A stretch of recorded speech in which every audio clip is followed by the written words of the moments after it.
Claude responded. Her hands were shaking when she handed me the envelope, and that's the detail I keep coming back to, because in 31 years of teaching high school chemists, her hands were shaking when she handed me the envelope, and that's the detail I keep coming back to, because, in 31 years of teaching high school chemistry, I had never once seen my daughter's hands shake over paperwork. The branch was on Concord Pike, the one I'd been going to since we moved to Wilmington in 1994. Denise had worked the front desk there for going on 9 years.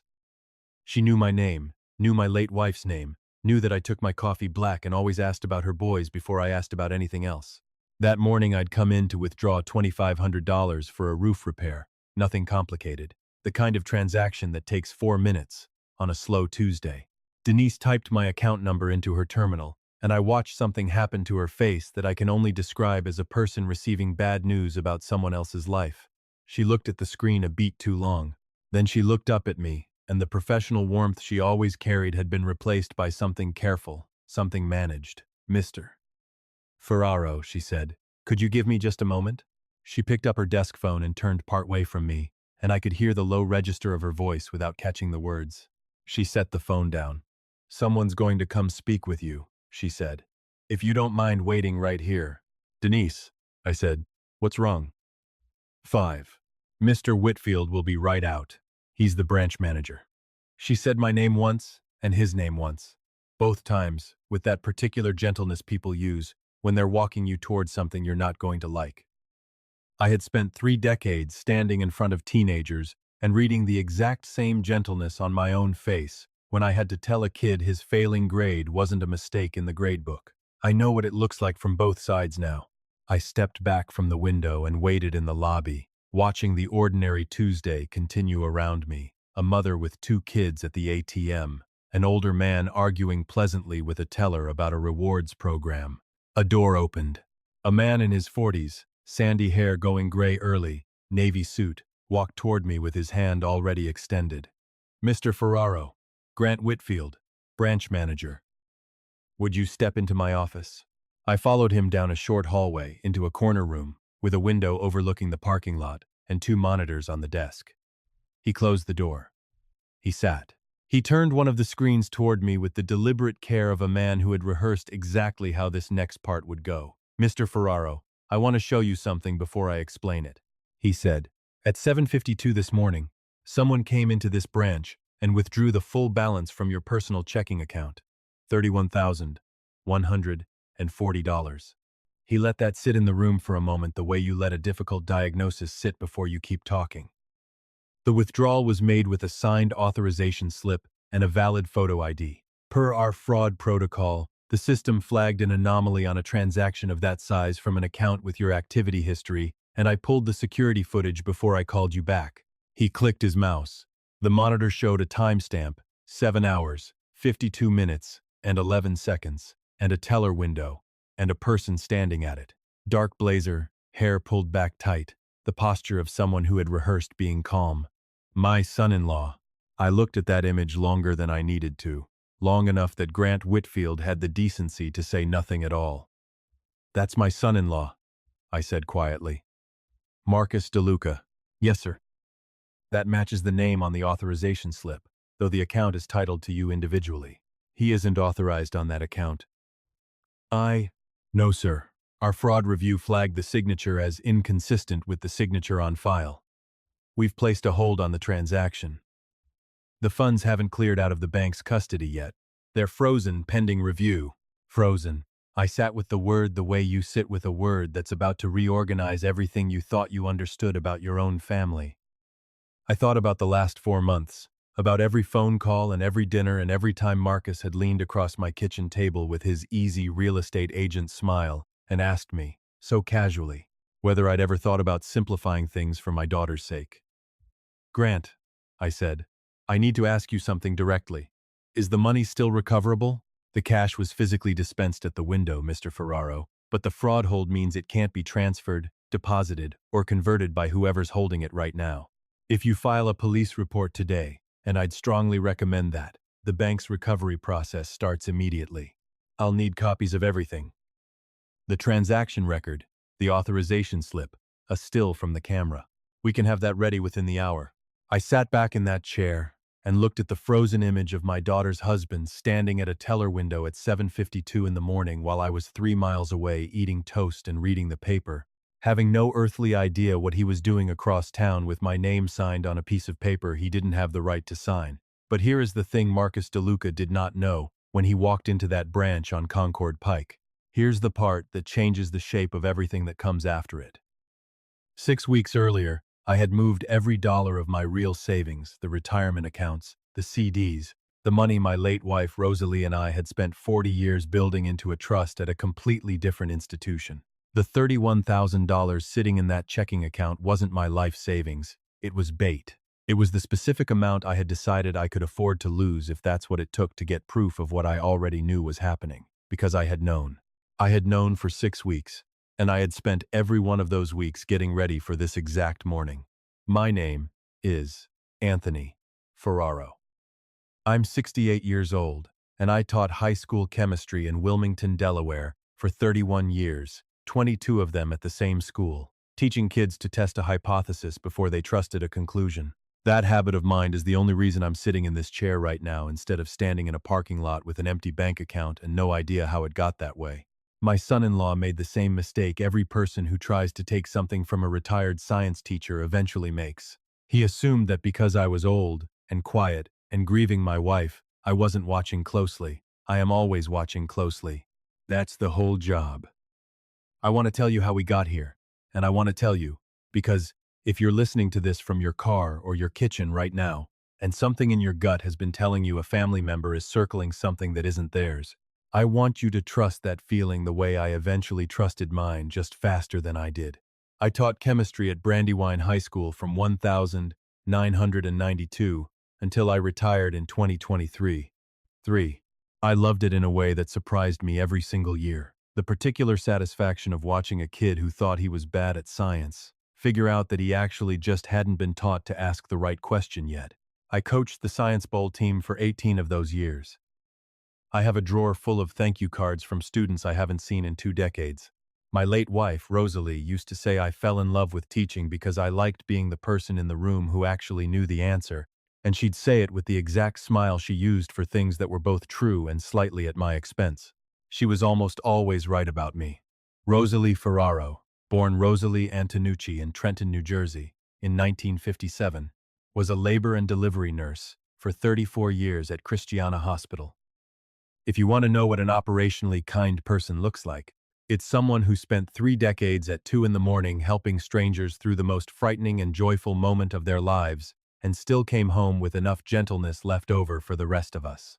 She kept bees in the backyard of our house on Millbrook Road. 4 hives she tended with a level of patience and specificity I never fully understood, because I have spent my whole life needing a controlled variable, and she had built a hobby entirely out of things she couldn't control.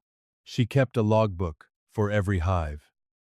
After she died, I found those logbooks in the garage and stood there holding them for longer than I want to describe. Rosalie died of a stroke in September of last year. No real warning. Healthy on a Wednesday, gone by Thursday morning. That kind of loss doesn't give you the runway other kinds of loss give you. And I'm not going to walk you through what those first weeks were like, because that part belongs to me. What matters to this story is what happened 5 weeks after her funeral, which is that my daughter Nicole started asking, gently and repeatedly, about the state of my estate plan. I have 2 children. My son Peter is 41, lives outside Philadelphia, teaches middle school math, and calls me every single Sunday night without fail. He drove down 3 times in the 2 months after his mother died without me asking him to.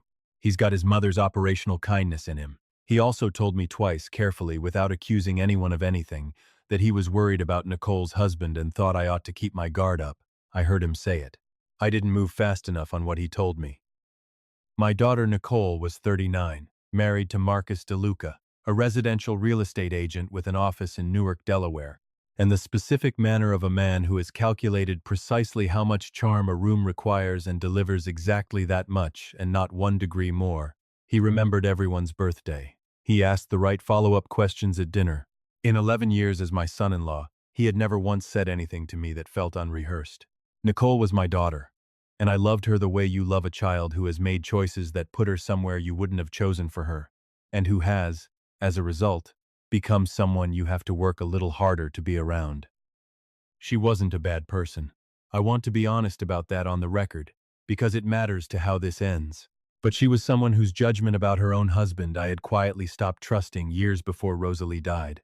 And Rosalie had always told me Nicole would find her footing eventually, and I had deferred to my wife's read on our daughter the way I deferred to her on most things involving people rather than numbers. Rosalie was gone, and 5 weeks later Nicole was asking about my will. The questions were phrased correctly. The concern sounded genuine, and maybe some of it was. She mentioned that Marcus had seen so many families torn apart by outdated estate documents in his line of work. She mentioned that the house on Millbrook Road had appreciated significantly, and that it might be smart to get ahead of the tax situation before anything happened to me too. The house on Millbrook Road. The tax situation. I wrote every one of those conversations down in the same black notebook I'd used for 31 years to track lab safety incidents and parent conferences, dated and summarized. Because writing things down isn't a choice I make. It's a reflex built into 3 decades of a job where documentation is the only thing that protects you. By November, Nicole was asking about my online banking. She said she was worried about me managing it alone at my age. She said Marcus had helped his own parents set up automatic bill pay, and it had made their lives so much easier, and she could help me do the same thing if I just gave her my login information so she could get it configured properly. I told her I'd handled my own banking without help for 30 years and intended to keep doing that. She said she only wanted to help. I said I appreciated it. I wrote the conversation down. In January, I came home early from a doctor's appointment and found Marcus alone in my study. He had an explanation ready, he said. Nicole had asked him to find an old photograph of Rosalie from a box in the closet, and it might even have been true, except that when I walked in, he was seated at my desk, not standing at the closet, and he closed my laptop a half-second before I fully registered it had been open. I didn't say a word about it in the moment. I wrote it down, that night. The following week, I did something I hadn't done in years.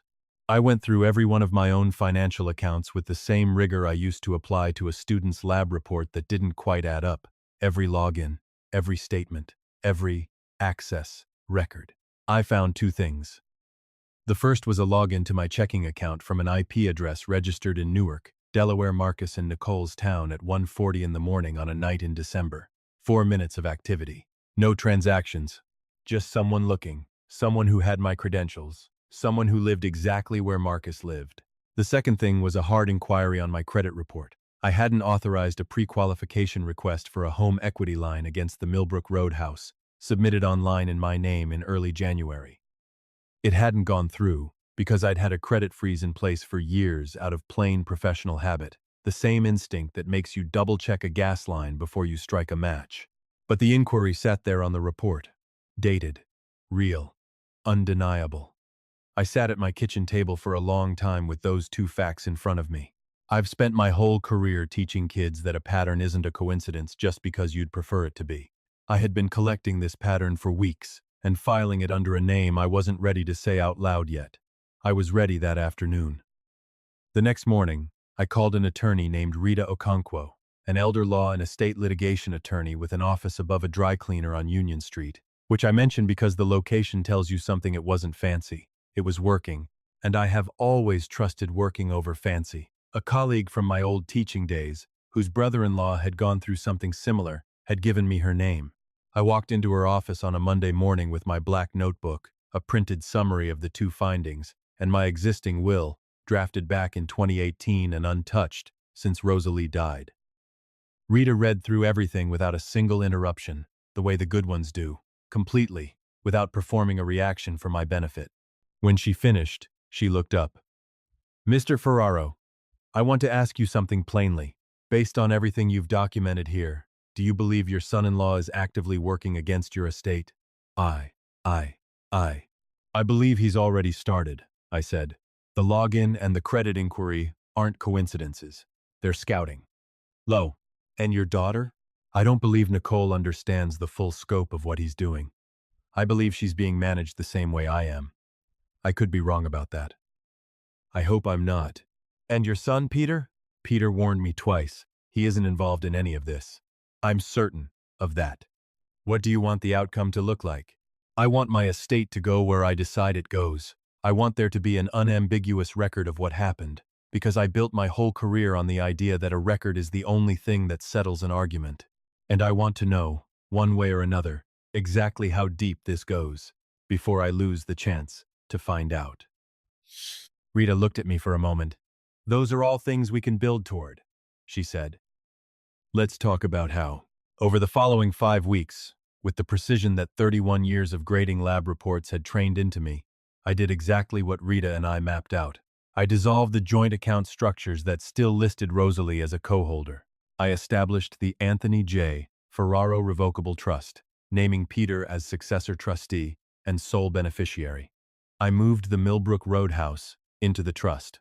I opened a new primary account at a credit union across the state line in Pennsylvania I'd never used before, and I moved every real dollar I had into it.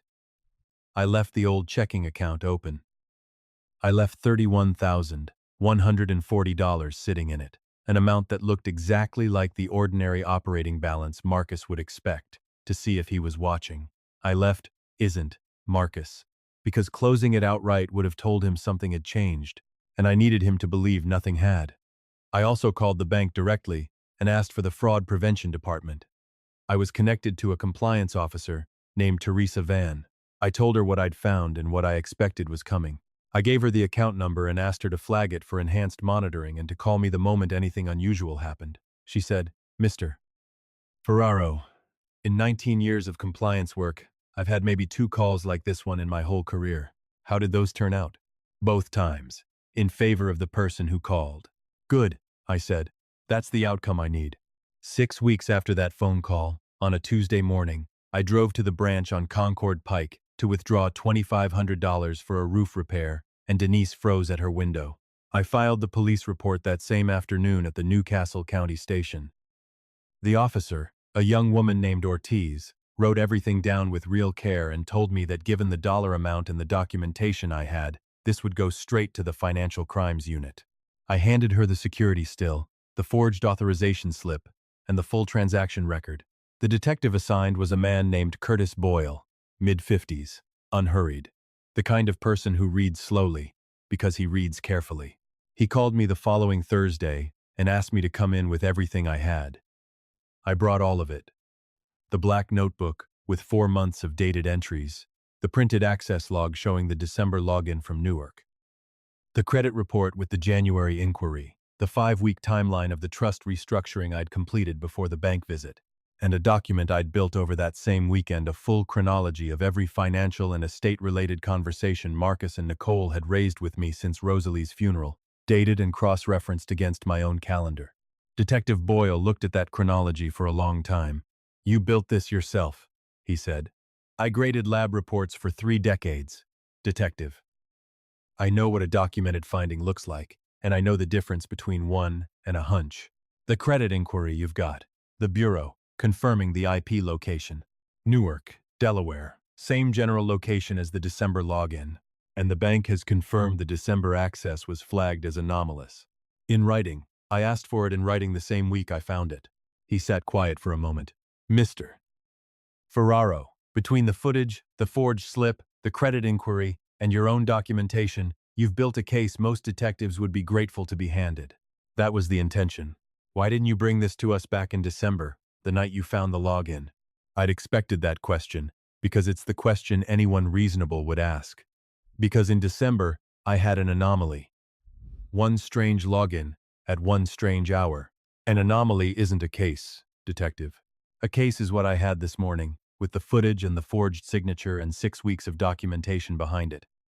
I needed the whole shape of it before I brought it to anyone. And now you have it. Now I have it. I called Peter from the parking lot outside the police station. He picked up on the second ring. I told him everything. In order. The bank, Denise, the manager's office, the footage, the report. I told him about the December login and the January credit inquiry, and the 6 weeks I'd spent quietly rebuilding my finances underneath all of it. He was quiet while I talked, the particular quiet of a person who is listening instead of waiting for his turn. When I finished, he said, "Dad, how long have you known?" "I've had documentation since January. I've suspected something since November. I didn't tell you before I had it confirmed, Because I didn't want you carrying something you couldn't do anything about. He was quiet again. Are you okay? I'm steady, I said. Steady is what I've got right now. You want me to come down? Not yet. I'll tell you when there's a reason to. There will be one. Sick. Dad, he said. For what it's worth, Mom would have seen this coming a lot sooner than you did. I know, I said. She was always faster than me at reading people. I've spent my whole life being better with numbers than with people. That's still true. You got there, he said. I did. I drove home to Millbrook Road that evening and sat out back where Rosalie's hives used to be. I'd let 3 of the 4 collapse over the winter without her there to manage them, and the 4th was hanging on out of what I can only call spite. There was still structure to what she'd built, because she'd built it well, but the details were slipping without the person who knew them. I went into the garage and got her logbooks and brought them out to the porch, and I read them in the evening light for almost 2 hours, following 4 years of her handwriting through the seasons of something she wasn't going to see continue. For the first time, I understood, with real precision, what she'd been keeping and why, and what it would take to keep the last hive alive through the winter. The investigation ran 9 weeks. Detective Boyle called me 3 times, and I met once with an assistant prosecutor named Dana Whitcomb, who reviewed my documentation with the kind of attention it deserved. What the investigation confirmed was this. Marcus had accessed my banking credentials through the laptop in my study during that January visit, a session the bank's forensic team traced precisely. He'd monitored my balance for roughly 2 months. He'd filed the home equity application that my credit freeze had blocked. He'd forged my signature on the withdrawal slip and presented it at the Concord Pike branch, where Denise's training triggered exactly the review it was designed to trigger. The forensic review of Marcus's phone, obtained through a warrant Detective Boyle secured in March, turned up a running log he'd kept of my account balance over almost 10 weeks. The last entry was time-stamped 7/4 that morning, 48 minutes before he walked into the branch. It read, "Balance confirmed $31,140. Moving today, before he notices." Thing. He'd been watching that number for weeks, waiting for a morning he believed I had no reason to check it myself. He didn't know I'd put a reminder on my own calendar 3 weeks earlier to make sure I went in on exactly that kind of unremarkable Tuesday. He didn't know about Teresa Van or the enhanced monitoring flag or the credit union across the state line holding everything that actually mattered.